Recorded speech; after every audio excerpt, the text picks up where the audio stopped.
10 seconds. And we're back. Game number 2 of our headline best of 3 of the day. Na'Vi taking on Alliance. Now, the big talking point, the big headline, obviously, with that Game 1 win, Alliance has secured themselves a mathematical guarantee that they will be going to Vegas. There's absolutely nothing anyone can do to dethrone them now. However, due to our playoff format being a bubble race, you had better bet that Na'Vi still wants the series win. So it's not as if nothing's on the line here, aside from the fact that these two teams, of course, always fighting over bragging rights. Alliance wanting revenge for the loss to Na'Vi yesterday, and Na'Vi wanting the series win just to improve their overall standing in the West.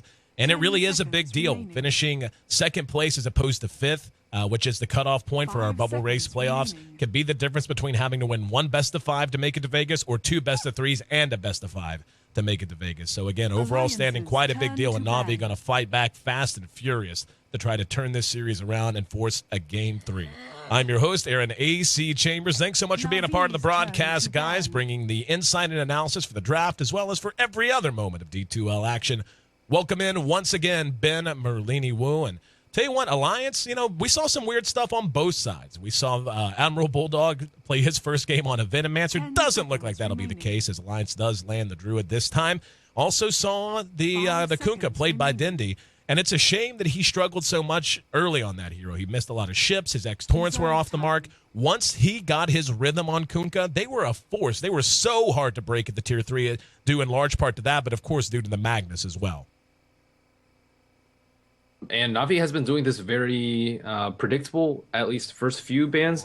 They always like to ban out Nature's Prophet, like almost under any circumstance. And they also like to ban out Bounty Hunter, but Alliance actually banned out Bounty Hunter first because I think, Na'Vi's pretty beastly with that hero, and they often first pick Clock if they're not going to ban it out too. And this is something that they did a lot in their draft yesterday, and securing the Chen for themselves. They aren't worried about an Enchantress at all from Alliance, so they're going back to their roots, going back with the tried and true Clock Chen. Yep, Clock Chen, very solid way to open up a lineup. A lot of things you can do with that. Obviously, the Chen's going to be effective at roaming early on, so you could look to make space for a hard carry if that's the way you want to play. Clockwork, though, can be part of a pure push lineup if you want to just go ahead and get a guns forward kind of a lineup, which we have sseen Na'Vi run to great effect. Pugna is still in the pool, and we have seen Na'Vi in particular have a lot of success with that hero. And then, especially with the Chen and a Druid on either side, Venomancer, great in a push lineup because of Plague Wards and his ability to slow push. Clockwork adds the range and initiation you need to be able to put together an effective push lineup that can zone the enemy off of their own outer tier towers. So either team at this point could just sell out on pure push. And again, with the Pugna pick out there, I would be shocked if we didn't see him picked up very, very soon. I think what Na'Vi wants to do this game is actually get ahead in the early game, and they just fell a little bit too far behind, as you said, like Dendi getting first blooded and dying a couple times, and his farm being severely hindered. Funnick with that dieback, and it's just they need to get off to an early start. Na'Vi is more of a snowball team. They have snowball players, and they like to play aggressive. They don't like to sit up their hill a lot of the time, and although they are good at doing that, it's just not their play style, and they don't excel at that. And it was pretty much just all on RPs. It's either you hit a good RP and you win the fight and probably win the game, or you hit a bad RP and then just absolutely just get bombed in a fight. And that's just a very, very risky strategy and something that they're not used to, because I haven't seen Funnick play Mag that often for them at all. Yeah, I very much agree. I don't... it's one of those things. I honestly, like Dindy, I was shocked that was his first game on Kunkka. I could have sworn I'd seen him play Kunkka at some point in his career in the D2L, but according to our nice stats man has, I was imagining things. So the rustiness on that hero in a professional context is definitely showing through. And as you said, it really cost him dearly. Then, just to add to your comments, sometimes you hit a good RP and you win. Sometimes you miss the RP and you bomb. Or sometimes you hit a good RP on a single target you really want to burst down, and Ake's there with a Force Staff to completely bork your initiation. And that's basically what turned that last fight. I mean, at that point, it was going to be a long road if Na'Vi was going to reverse it. They at least had a little bit of momentum in their favor, having taken a couple of decent engagements beforehand. But that was game 1. This is game 2, and Alliance is taking their sweet time. They're going to go ahead and grab the Windrunner. They only have 1 second bonus time, so they've talked it out about as much as they're going to be able to talk it out. Every other pick they snag going to be fast from here. Nice anti-push from that Windrunner, though. Yeah, that's a very nice pickup for them. We just see EGM play that hero just so effectively, and he usually farms some items, even though he's usually relegated to the support role. And He has had some big plays, and that's the thing about Alliance. S4 had really humongous plays that game, all game trying to stop Funix RPs, and then Loda just farmed like an absolute beast, and then we saw Aki with the clutch forward staff at the end too. So there's just a lot of playmakers on their team. And waiting to see what Na'Vi is going to pick up here. Again, that Pugna pick is still there. We know they like to run it, and with a Windrunner, that can be somewhat effective against her. Same with the Venomancer. Nope, they're going to go ahead and grab the bat. Some more initiation out. Alliance now, they're running Team Green. Na'Vi ran Team Blue in Game 1. This time, all green for the Alliance. Yeah, Funix Batrider is actually pretty darn scary. Dendy's is not as scary. So I would say, we're going to have an S4 Magnus, too. That is, each team really wants to win this game.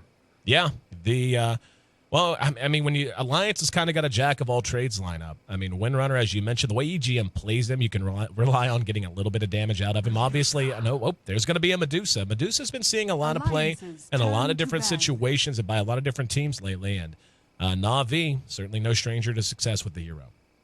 Yeah, they actually won against Alliances and Admiral Bulldog's Lone Druid yesterday when they used Medusa in the Game 5. So, when it's down to the wire, sometimes people like to go with very safe picks. But, is Medusa a safe pick? I suppose so. He had farmed a very, very fast phase boost Lincolns, and they used a clockwork to kind of just keep the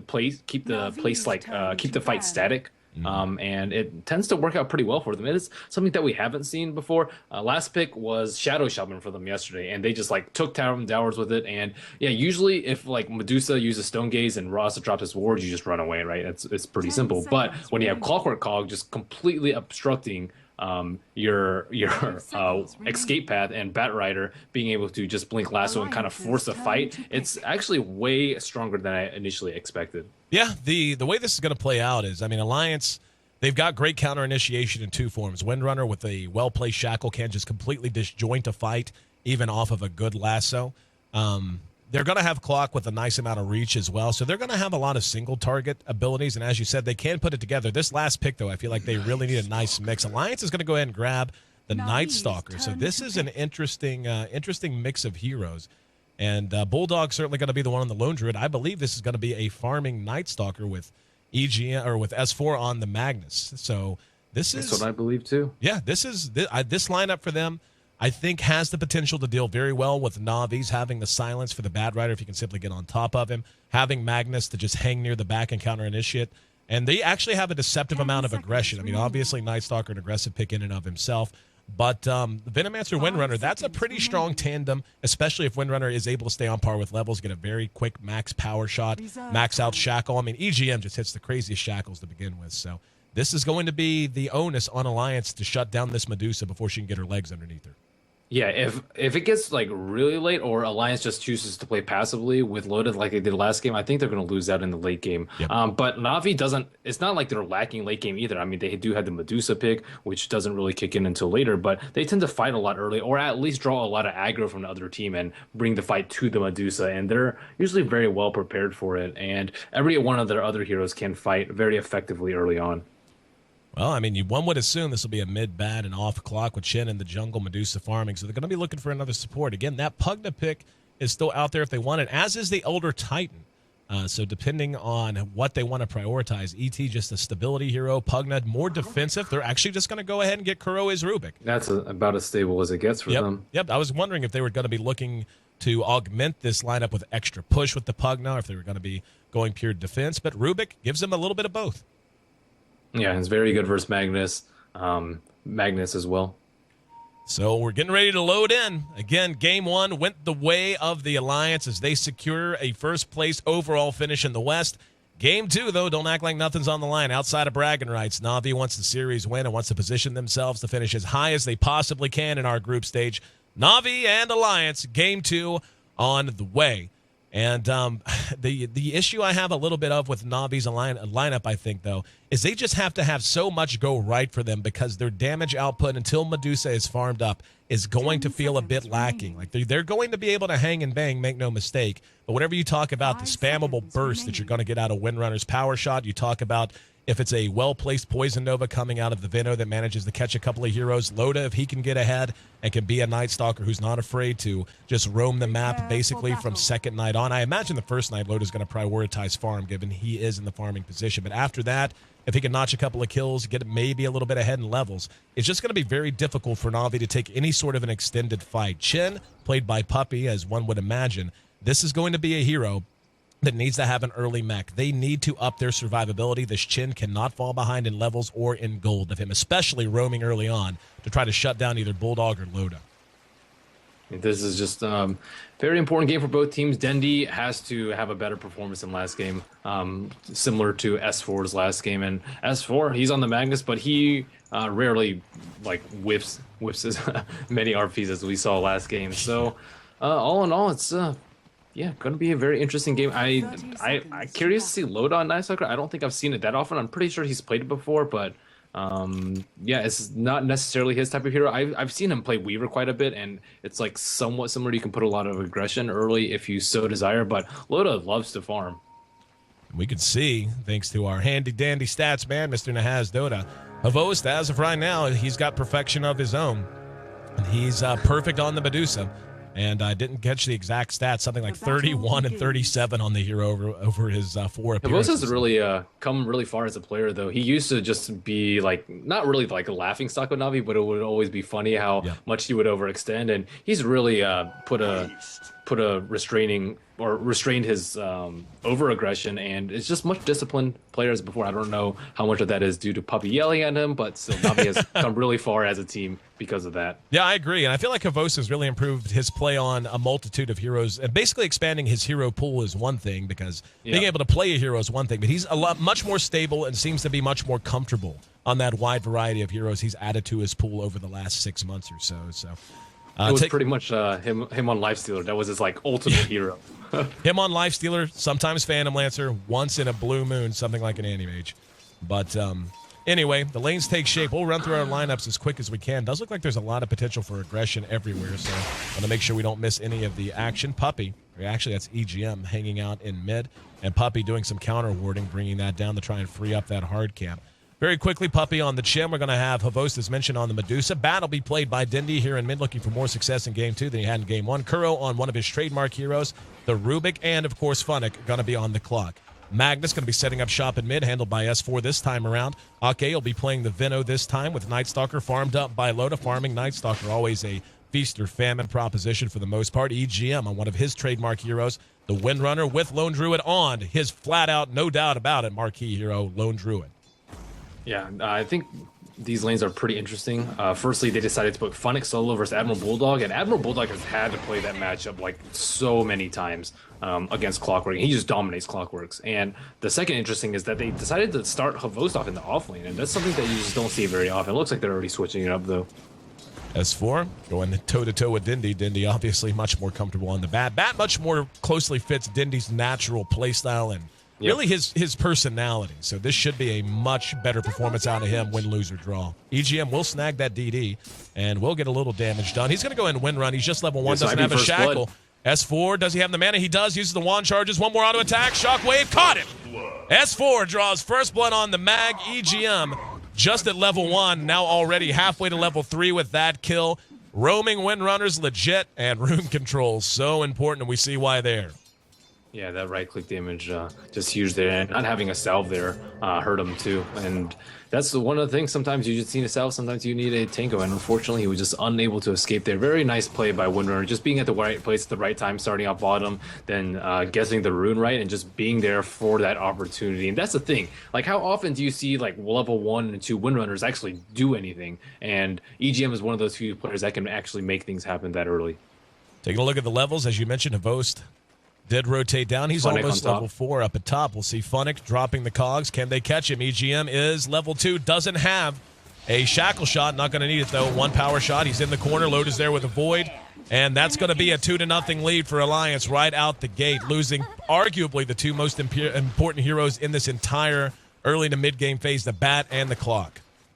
Yeah, things are not going well for Alliance, or not going well for Na'Vi. EGM just completely wrecking their early game. And well, you've seen Chen actually be very quiet too. Chen is usually the one on the side of Na'Vi to kind of just let things fall into place for them. And Puppies have a relatively quiet game thus far. Havost, level 4 now. He is finding some okay farm. He's at 13 CS, roughly tied with the Lone Druid and with the Bad Rider. So Bad, obviously, the winner there. But Mag is hanging and banging as well. He's got 13, and, of course, that First Blood gave him a pretty sizable advantage, about half a level worth of experience. And, yeah, he's got 300 gold aside. He's going to eat a little Firefly damage, but should be able to make it to the pre-rune. It will spawn bottom, and that's going to be spotted out by Kuro. No, Bulldog's going to snag it. Telekinesis onto him, got him on the high ground. And they will be able to get him off of there, but a nice little delay tactic as Bulldog stares off into the distance and wishes he were back in the well for free. Yep. Poor bear. I wonder if he's just like going to drag creeps around for a couple minutes. Are they actually going to kill him with like a Wildkin? Or they're just right-clicking him down. Poor Admiral Bulldog. Yep. Well, that's unfortunate for him, but here comes S4. They see him coming with a Wild Wing. And Bulldog doing what damage he can. There's going to be the Shockwave, Telekinesis. He got him up there too. He will be able to skewer down. Skewers down, and now Dindy's there. This is a bit of a disaster for Alliance. Let's see, can they get a return kill? Not yet. There's a flame break that knocks the Magnus back down. EGM taking some harass from Havos, who has rotated over. So one cute play from the Rubik secures a kill on Admiral Bulldog, and Bulldog, safe as he plays, this isn't something you're used to seeing. A death on him, sub 5 minutes. Yep. His bear just came off cooldown. Nice Soccer with his phase boost 5 minutes in. And Aki looking for a kill on Funnick. Chasing him down. He's not going to have Cogs for 3 seconds. We'll have it soon. Ake's right behind him. Doesn't have enough mana for a Gale. And Funnick giving him the old end around. Yep, there's the Cogs. The Void from Loda, though. Enough to get a kill here in mid. Not going to see much. See them on top of each other, I assume. Lasso, but not the case. But as of right now, Puppy, just level 4, 5.5 minutes. There's that lasso. Oh, the RP got canceled. And that time it didn't. And skewered back. EGM's there off the rotation. Flame break will secure the kill on S4. Will he be able to track down Dindy? One more auto attack, 2 more auto attacks. That'll do it. So they end up trading mid for mid. Kill for Dindy, though. Yep. Big kill right there, managing to lasso him right before he got his RP off.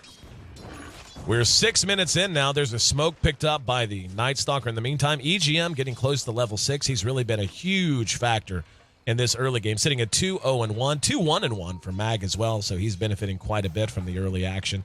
Level 7, or nearly. He's about 300 gold away from his Arc Boots, but looks like he and Loda have plans to make a date with bottom lane. Havost is down there, does have a little bit of support from Kuro, and they're going to need it. It's going to be Kuro's first chance to steal RP if they do spend it. And there's the ulti. Telekinesis onto the Night Stalker, actually stunned them both out. So just like that gank attempt. Loda's still chasing him down, though. Thwarted, at least put on pause. Loda, you got to dive in, buddy? Sure he is. Oh, no, just going to walk into the tower and eat a little bit of damage. S4 setting up on the other side of the trees and throws out the Shockwave. He's getting into position. They're grouped up. There's the Skewer. Kuro, not the target, though. They won Havost. There's the Telekinesis bringing Loda back. Bulldog's right on him. And he is going to be looking for an entangle. Void from Loda will slow him as well. Nope, not just slow him. Going to kill him. Didn't even need. No mana shield on him either. And this is one of the build that Havost does on him. Yep. No survivability. 6-2. Alliance off to a roaring start. Yeah, they need a couple of things. They need level 6 on Clockwork. They need a Blink Dagger on Dendy before they can start making things happen. And Chen has still just been very, very quiet this game.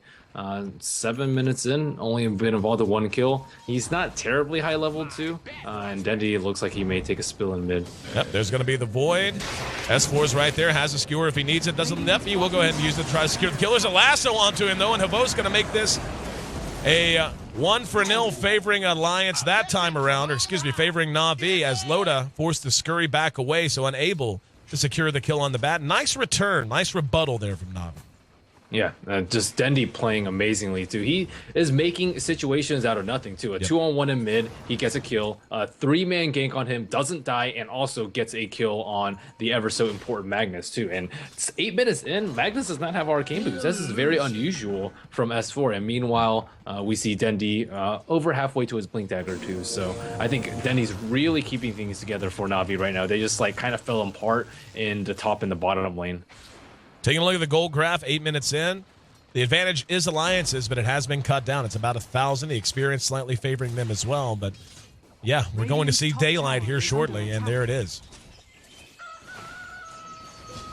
Loda just going to most likely go back to farming. And like you said, the fact that Mag is going to be a bit slow up his item development. Going to be a big deal. Still looking for his arcanes. It's about 100 gold away from him. He'll clear this camp and have it. After that, though, the long road, 2,100 gold he's got to build for the blink. Yeah, it's good. It is a long road indeed. Medusa very, very underfarmed though. 32 CS, which is I guess second most in the game right now, but only phase boost and Bassi. Let's see how Admiral Bulldog is doing. He has phase boost too, so it looks like those heroes are pretty equal. If he gets a root though, it is dangerous for Havos out there. He can't really farm too safely down there, especially like a rotation from anybody can kill him. And Alliance continue to try to get the job done. I actually have them separated into teams. There's what we want. I'm going to click that again. I actually hit a hotkey on accident. There we go. Last hits. Number one on the board's Dindy at 38. But everything seems to be stabilizing out. Each team really needing. I mean, obviously the Medusa needs more farm than There's anyone. RP. And mid, RP goes off. They will be able to pick off Dindy. So S4 with the help of EGM, and EGM just balling out once again. This is how he plays Windrunner. He's been involved in 4 of Alliance's 7 kills so far. And he has arcane boot, or yeah, he has arcane boots and magic stick and 600 gold to boot too. He is like really rich, just always being at the right place at the right time, knowing that they can just get a kill every time RP is up on Dendy and middle, and just. I guess Navi is just waiting for maybe level 7 on Chen 2 so he can have 3 creeps. Phonics still hasn't been able to move around to he is level 6, so I think they just need to start working together as a team. They're getting Alliance a little bit too much in this early game. 2,000 gold lead for Alliance, and experience grab about 3,500 there. Shackle off the mark, as is the Gale. Dindy able to dodge them both. Retreating behind his tier 1 top. S4 was making his way over, but with no RP up for another minute and 10 seconds or so. Not going to commit too much to it. And we can see a little bit of, poking and prodding. Both of these teams feeling each other out at the moment. In the meantime, S4 is the beneficiary. He's just a little under halfway to his blink. on bottom. They may attempt to kill Havost. Havos finally has his first point in a mana shield. And we'll see in mid. They may try and... Nope, never mind. I was going to say Puppy might try to come out. Not going to be the case. Smoke on the Phonic. He's going to be looking for a hook. Let's see if he can find it. Moves up to the river. Going to stare over the edge. And spotting there. Wait for it. There it is. Managed to get him that time. Bulldog locked in. Bears retreated, but not enough reaction behind him. There's a shockwave. They might try to get a return. Oh, Plague Ward thought might buy enough time for a Gale, but not going to be the case. So very nice solo kill there. Yeah, and S4 forced to rotate there will buy Dendy the time to farm his Blink Dagger. That is just so important for them, and he just gets breathing room for a couple of minutes. S4, 1,000 gold on him, so he's pretty close to his Blink too, but he already has his Arcane Boot, so definitely richer than Dendy. Loda still being very quiet as it is daytime. Nighttime should hit in probably just a little under a minute time. Looks like he's going for his armlet. I don't think he will have it completed though, unless he gets his tower. Alliance rotating 3 down the bottom. Most of Navi's, save for Dindy, is occupied in their own jungle. And EGM just hooking up, sharing with Loda. Looks like he will be grabbing the mech, as one would expect on a Windrunner that gets off to a good start. Already has up to this is going to to be a big tower dive on bottom. There goes the bear, spotting it out. They need some support. Or just TP out and let the tower fall, one or the other. Gale connected on Kuro. Kuro's still shockwave, so he had... Oh, wow, nice telekinesis to take him out of the skewer, and skewers him back! EGM's there, though. Power shot, shockwave enough. They're going to hook right on to Ake, gets off the Poison Nova. Phonic able to go ahead and DOS the cogs. Will BC and an RP. And Phonic double kills against S4. EGM up against Puppy. EGM will go ahead and retreat. Behind this, though, Bulldog has been staying safe. Just clearing out the creep wave. Navi. Oh, Havos just ate a power shot. He's got to run. He has to run right now, and they're going to go ahead and babysit him on the way back to base. Chen is close to a mech, only about 100 gold, but Bulldog getting some much-needed farm. Might be able to pressure the tower. Loda here in mid, also getting some damage done with the DD. Man, what a play by Kuro there, being able to stop the skewer, mid-skewer, and then steal it and get that little bit of extra damage on Magnus so they could easily kill him inside the cogs too. Yeah, just a big play by them right there. And Havos pretty much did nothing for that fight, and it was pretty much a 3-on-5 for them, or 3-on-4. Alliance maintains the kill lead. Loda and Ake going to move into the jungle. Loda still has the DD. Check that. Just expired. And we'll be looking to perhaps make something happen down here. Laying in a solid Dindy has siege. Blink.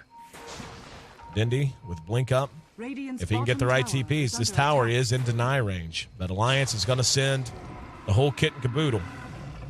And we see Then him. he senses it out and just pieces. Oh, they find him with the ward. Nope, and the Gale connected, What a play too. by Aki.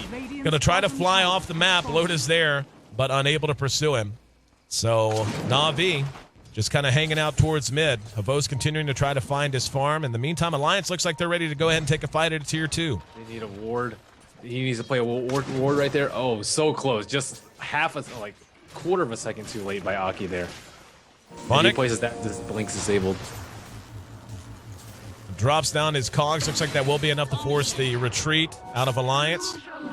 And Havost going to go ahead and clear out as well. So 9-6. We're at just about 15 minutes in, a little bit short of that. The gold still in favor of Alliance, but not by any wide margin. About 3,000 their advantage, right around 1,200 XP.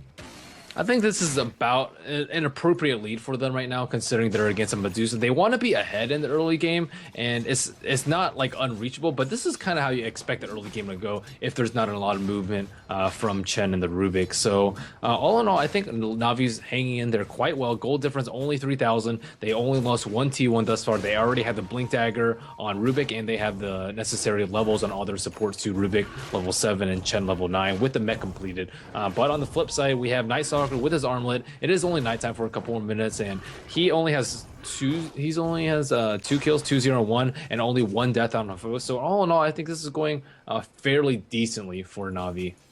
Blink Dagger done on the mag. So he's going to be looking to put that to use very, very soon. And S4's mag, very, very solid. Going to go ahead and rotate the top. Looks like Loda will take another free tower. And, the problem with... What? Hang on. Lasso on the EGM. That's a free kill. Blew him up so completely that even if they had wanted to react, they wouldn't have got there quick enough. 7-9. They closed the gap a bit. They've got 2 up there. Dindy still fire flying around. S4 will go ahead and rotate around. Loda's right there beside him. Let's see if they want to group up and maybe try to get a pick here in mid. And there's the ultimate pop. Loda, S4, the dire secret shop. And Avost. Oh, he might make a good target. There we go. Spotted out. There's the Void and the Shockwave. He's silenced out. He will die for free. They're going to be able to retreat if they want. The Hand of God comes very late. Yeah. If he lives, Havo should walk around with Mana Shield too. Yeah. There's no reason not to do that, especially during nighttime. So I think that he just played a little bit too aggressively there. I don't actually know why he was backing too. Oh, RP going to catch 2. Can he skewer him back? Nope. Was on cooldown. They don't even need it. Vonic cleaned up behind this, the fight falling apart. There's a nice shackle on the Dindy. Ake comes in, throws out the Poison Nova. Puffy's next on the list. Can you count to 5? 4 down, soon to be that 5th. No way he's getting away. 1 route just to secure it. Triple kill going the way of Loda. And just like that, this game blown wide open. Goes from 2,500 net worth advantage to in the range after that tower kill of 7,500. Yeah, this is just getting ugly now. And Lone Druid 2 racking in the gold after an early death. And Loda is just getting out of control. 6-0 and 2 on him. He will have his Vanguard if he chooses to pick that up. Don't see Vanguard too often on him, but if he's going to be up in the forefront and trying to make them clump together or react to his positioning for a good RP, then I think it's a good item choice. And Na'Vi absolutely on the ropes. Yeah, as the gold graph updates, big advantage going their way, going the way of Alliance right now. And coming into this match, last time I checked, I'm sure you would know better than I do. Hang on, Hook comes up a little bit short. The betting odds were actually 50-50 dead on the money last I checked. I don't know if that changed in the moments leading up to it. Slightly in favor of Na'Vi, really? Just because Alliance had some poor showings earlier today, losing to EG as well as Rock's Kiss, and they played so many matches today. But Alliance is just playing amazing right now. Yeah, I was just curious. I mean, that just goes to show you how closely evaluated. What would you know the percentages right off the bat? I think the widest berth I saw was like 55-45, somewhere around there. Yeah, I saw like 53-47 at one point, that had dropped to 50-50 about an hour before match time. But yeah, and I had stated before the match started, it's like they've met 16 times and they're 8-8, so it is pretty much just a coin flip between these two teams. And sometimes 2-0, sometimes it goes to 5 like yesterday, and always exciting to see both these teams in action. Tell you who's been quiet this match, that's the Bulldog. He has not had his characteristic super effective early game, but he is getting close to a relic now, sitting on 3,200 gold. Did opt to skip the Midas, And but with the relic coming up soon, and arguably a Radiance probably in the nature, if he continues on and doesn't get ganked anyway, of around 22 to say 24 minutes, he should be able to go ahead and add what they need to this lineup, because this lineup now with such a wide advantage, not just in terms of gold, but in terms of Puppey, for example, on the Chin. A Chin who loses map control like this just feels so effective. Ineffective. They scout out the Roshan immediately. Yep. The Roshan spotted. The question is, can they fight? Puppey's heading away from it right now. Loda's in there with the Bulldog. S4, they know, is going to be hovering around, and he certainly is up on the hill. He's level 11. Level 2 RP is up and off CD. And, yeah, here in mid, they're going to try to smoke around. Dindy's going to try to do something cute. Takes to the air. And Ake right there to spot out what's going on, though. Power shot, shot out. And there we go. There's a Shackle. Catches just a Wildkin. The rest of them able to retreat, though. And we're actually going to see Havos pursued out. Funnick cogged in. There's the RP. Got a bow. Skewered him back. Another excellent play from S4. This is the difference between a player who is super comfortable on a hero like Magnus, who you really need to have in your arsenal as a common pick, and a player like Funnick, who is phenomenal in his own right, but was not in his comfort zone. S4 being the difference maker you need. Yeah, showing again why he's just one of the best mags. If not, I think he is the best mag in the Western Seed right now. Just always just very comfortable in his RP. Just like he knows when to cast it, when not to, and if he gets to, if he'll secure them ages, that he will certainly do it. Even if it's just one on an important hero, he does not hesitate at all. And he has very nice skewers too. A lot of people would just like wait for the stun and then wait for the stun to end and then skewer them back as it's about to end just for maximum disable duration. But knowing that if a reaction comes from Na'Vi, it's going to come pretty fast, and just being able to burst them down in like less than 2 seconds like that is just absolutely essential to taking down this mid game. And Alliance, they just look like they're going to run away with this game. What can Na'Vi really do? Maybe delay for Medusa, but Medusa, even if she free farms for like the next like 5 minutes, she probably won't even have her Lincolns by then. And in the meantime, we see items just keep coming in for Alliance, and this is without the Radiance Bear. For the top 5 heroes in net worth right now, all belong to Alliance. Medusa is about to be surpassed by Venommancer, the number 5 position for Alliance in terms of overall net worth. I don't know that delaying is really going to be an option available to them. There's just too much pushing potential coming out of Alliance. There's too much mid-game damage. We're just at 21 minutes in. It's easy to forget that with 23 kills on the board. But, yeah, Goldgraph getting down towards 15,000 now, moving in favor of Alliance. The experience is also flirting with 5-digit territory as well. And they just have not been able to just do anything. Like no good Stone Gaze counter initiates, no real good lassos that leads to one team fights, no clutch hook shots from Clockwork, no pressure coming out from Chen, no T1s down. Nothing is going in the way of Na'Vi right now. And S4 is actually getting close to a BKB. He's got enough for his Mithril Hammer now. There's the Radiance done on Bulldog now, and they could just settle into pure slow push mode. And we could see S4 pushing in top. He'll bounce through the secret shop area. This might be a last stand situation for Na'Vi. They need a win, otherwise this is going to be truly unreachable. Right now, unlikely, but impossible, a word that might better describe the situation if they end up feeding another 4 or 5 here. And here comes the Bear doing the Radiance burn damage. Will be recalled back. S4 coming across the ridgeline. Going to look to hit him behind the tower. Okay, gets up there with him. And here we go. Slow push is on. Loda throws out the silence. S4 watchful, waiting for any group up. And there it is. Got Dindy. Dindy's down.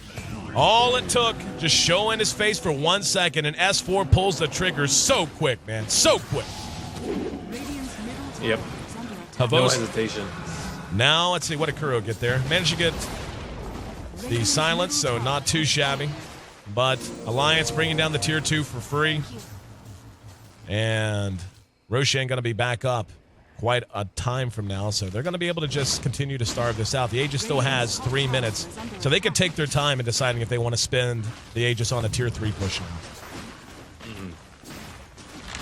They can pretty much do anything that they want right now. And Loda with Empower is quite beastly too. A little less than 200 damage right now, but he is just so darn tanky right now. Up 19 armor with that vid booster up. Like Na'Vi, even if they lasso him, I don't think they can kill him. They certainly can't kill Admiral Bulldog either. He has like 1600 HP when he is in bear form with a ton of armor, and they just don't really have any damage, to be honest, either. Like even if they get someone in the lasso, what are they going to follow it up with? Well, taking a look, I mean, the damage, speaking of damage, Loda with his armlet on and level 3 in power coming out of the mag from S4. And, you know, once he gets especially level 4, he is hitting so hard for this stage of the game. He's hitting for 250 damage, and not just hitting hard, hitting fast. Yeah, he's actually hitting for 284 damage when all cylinders are firing for him with that in power. And, you know, I like the choice for him, by the way, to just straight tank up instead of going for a BKB. That allows him to maintain the empower through these fights. It's a good decision by him. And they're just taking complete control over the opponent's jungle. It looks like it's going to be a heart from him, and he's going to have that baby out soon. Already has the Reaver up. Already has the Vit booster up. He should have it, like right now, actually. So there it is, bought up. And it's also going to be the BKB for S4. Yeah, this is what I believe you call victory formation. And just want to point out, tier 1 top, solid. Tier 2 mid, solid. Tier 1 mid, solid, and tier 1 bottom, solid. They have yet to lose a single tower, Merlini. Yeah, they are just looking in very tip-top form. This is pretty much just what Alliance does when you give the mag and the Spirit Bear, and you can't pressure them early. They didn't put any pressure onto Magnus on middle. Magnus was always just followed up with EGM for the RP kills. Meanwhile, Dendy just no support at all. Hook in on the EGM, got EGM in the bear. Phonic has his blade mail up, but doesn't really matter. He's going to be focused down. There's a nice lasso. Can they get EGM? No, got the root. And the hand of God blown to try and keep this fight going. Loda still has his Aegis. It's going to be off, or going to be reclaimed in a minute or so. Havost shut down. That's a godlike streak for Loda. He should be happy to give his Aegis away. RP on 2 of the last remaining targets, and the power shot following the shockwave cleans them up. That's a full 5 wipe. That's a GG. Alliance gets past Na'Vi 2-0 here in their last West match in the HyperX D2L. Game 1, they punched their ticket to Vegas. Game 2, they secure perfection. What a performance, Ben. Yeah, what a performance indeed. Well played by Alliance. Showing again why they are the TI3 defending champions. Just pretty much stomping Na'Vi in both of those games. Yep, Alliance, the Swedes claiming bragging rights, at least for the moment, though. As good as these teams are, if there's any tournament in which they both appear, you can bet there's a pretty high probability we're going to continue to see this rematch over and over and over again. Great performance across the board from Alliance, 4-3 for S4, but that doesn't tell the story at all. Great RPs across the board. 9-0 on Loda. Can't have a Night Stalker at 9-0 25 minutes in, or this is going to tend to be the result. Aki on the Vino, not too bad. EGM, a very dominant force in the early game, made space and allowed them to secure the map. And Bulldog, you know, pretty quiet. Didn't have the quickest radiance in the world. Didn't get his Midas up. But by the end, one good root onto the bat. One of the many nails in Na'Vi's coffin here in this best of 3. Thank you so much for being a part of the broadcast, guys. 7-22, the final kill score. 25 minutes, 39 seconds. All the time it took for Alliance to secure their place in D2L history as they go perfect. Now, only 2 teams have done it in D2L history. That's LGD, who just finished up with a perfect record last night, and now Alliance. I'm your host, Aaron AC Chambers. The guy you hear on the other end of the line, that's Ben Merlini Wu. And Ben, it's been an absolute blast, man. And, you know, the series kind of, you know, the game 1 went a bit, 40 minutes or so. Game 2 in the books in a hurry. But any final thoughts on your way out the doors? We're going to take a small break, but we will be back for D2L East. But before we take that break, sum it up for me, my man. Thanks to all the viewers for tuning in. Thanks to you, AC. It was a pleasant cast as always. And I mean, these 2 teams just duking out over and over again. It's always such a pleasure to watch. Absolutely. And by the way, don't forget we are back with more D2L action tonight. Our first series was canceled, unfortunately. Dignitas having some roster issues, and we're hoping to get that sorted out in some way that's not terribly disappointing to everyone. Hope to see them playing throughout the rest of the week. We'll have news about that out soon enough. But the East is actually in its last play day tonight. And 2 matches on the way, 2 really just for pride, or one of those matches, I should say, really just going to be for pride at this point. Neither team really in the playoff picture. But Vici has one last game coming up that could determine their overall standing. If I'm not mistaken, they actually have a chance to surpass Team EK in the standings if they get a win. But, some playoff bubble shenanigans in the East as their last play day approaches. About an hour and 40 minutes, give or take. We'll be off. But again, in the meantime, you can follow us both There's me. There's Ben. Make sure you look us up on Twitter. You can find me on Facebook, YouTube, and Twitch as well. It's ACTV if you want to check that out. Once again, Alliance blanks Na'Vi 2-0 and secures their place in the grand finals at Las Vegas at Caesars Palace. Can't wait for that. And the West actually going to be rounding out sometime soon, too. We're going to be playing through our remaining matches over the next 7 days. So make sure you hit follow here on twitch.tv/D2L just in case so you don't miss a moment of the action. Again, we're going to be gone about an hour and a half, hour and 40. It's D2L East action. Ben and myself will be back. Thanks so much. Stick with us here on the HyperX D2L. See you in a bit.